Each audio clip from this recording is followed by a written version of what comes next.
Acts chapter 25. Now when Festus was come into the province after 3 days, he ascended from Caesarea to Jerusalem.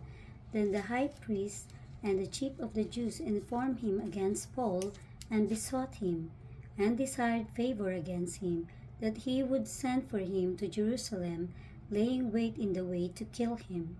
But Festus answered, that Paul should be kept at Caesarea, and that he himself would depart shortly thither. Let them therefore, said he, which among you are able, go down with me, and accuse this man, if there be any wickedness in him. And when he had tarried among them more than 10 days, he went down unto Caesarea, and the next day, sitting on the judgment seat, commanded Paul to be brought. And when he was come, the Jews which came down from Jerusalem stood round about, and laid many and grievous complaints against Paul, which they could not prove.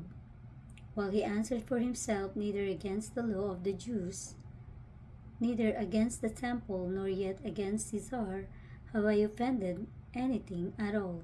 But Festus, willing to do the Jews a pleasure, answered Paul, and said, Wilt thou go up to Jerusalem, and there be judge of these things before me? Then said Paul, I stand at Caesar's judgment seat, where I ought to be judged. To the Jews have I done no wrong, as thou very well knowest. For if I be an offender, or have committed anything worthy of death, these things whereof these accuse me, no man may deliver me unto them. I appeal unto Caesar. Then Festus, when he had conferred with the council, answered, Hast thou appealed unto Caesar? Unto Caesar shalt thou go. And after certain days, King Agrippa and Bernice came unto Caesarea to salute Festus.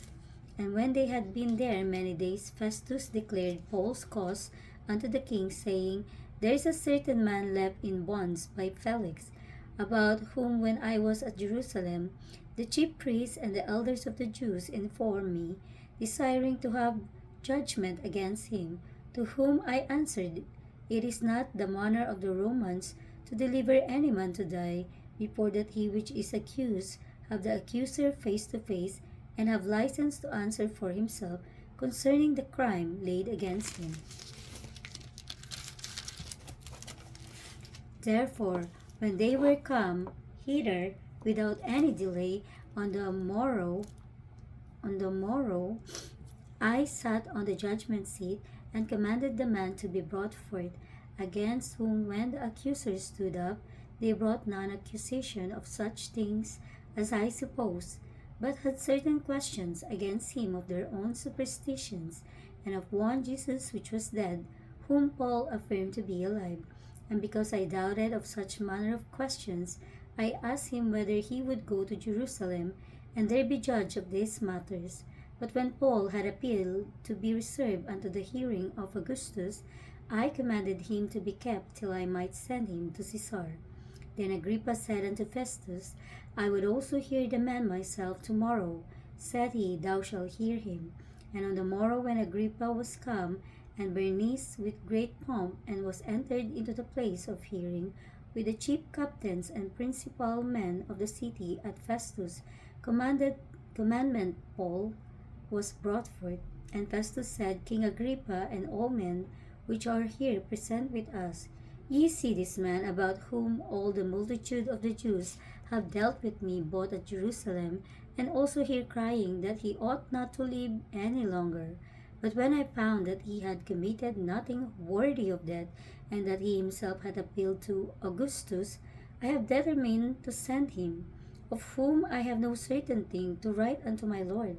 Wherefore I have brought him forth before you, and specially before thee, O King Agrippa, that after examination had, I might have somewhat to write. For it seemeth to me unreasonable to send a prisoner, and not withal to signify the crimes laid against him.